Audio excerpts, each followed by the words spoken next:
Matunog na matunog ngayon ang lugar na The Hague. Ano nga ba ang nandun? Samahan niyo ako at kilalanin natin ang syudad na ito sa Netherlands. Hello, ako si Marites Vitug, Editor-at-Large ng Rappler. And this is Hindi Ito Marites. Hindi ito chismis. Everything I discuss here is based on verified info. In other words, hindi Marites. Noong 2016, nanalo tayo sa arbitration case natin laban sa China. Ukol ito sa West Philippine Sea.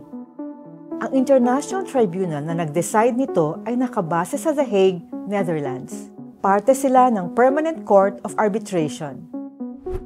Bumisita ako sa The Hague nung nag-research ako para sa aking libro tungkol sa ating historic legal victory. 3 taon bago na-desisyon ang ating kaso.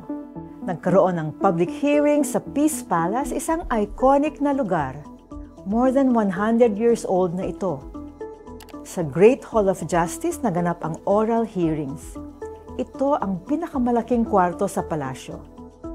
May mahabang lamesa kung saan nakaupo ang 5 judges. Lahat sila ay scholars sa Law of the Sea. Napaka-elegante ng Great Hall of Justice. May stained glass windows at chandeliers. Masaya ang vibe ng The Hague dahil sa memories ng victory natin.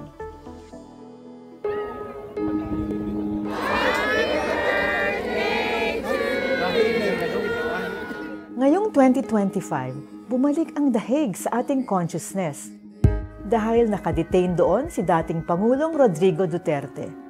May kaso siyang hinaharap sa International Criminal Court or ICC. Crimes against humanity of murder dahil sa mga libo-libong pinatay nung drug war niya.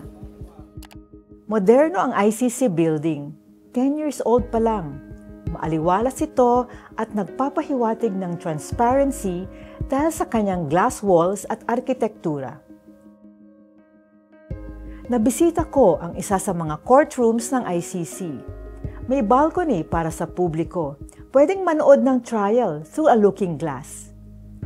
Sabi ng arkitekto ng ICC building, "You could say that everything that happens in this building is awful.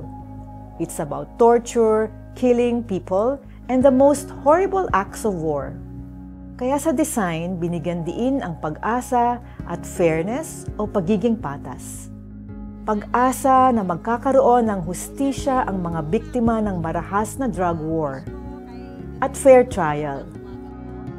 Yan ay naasahan natin mula sa ICC para makamit natin ang pangalawang legal victory mula sa The Hague.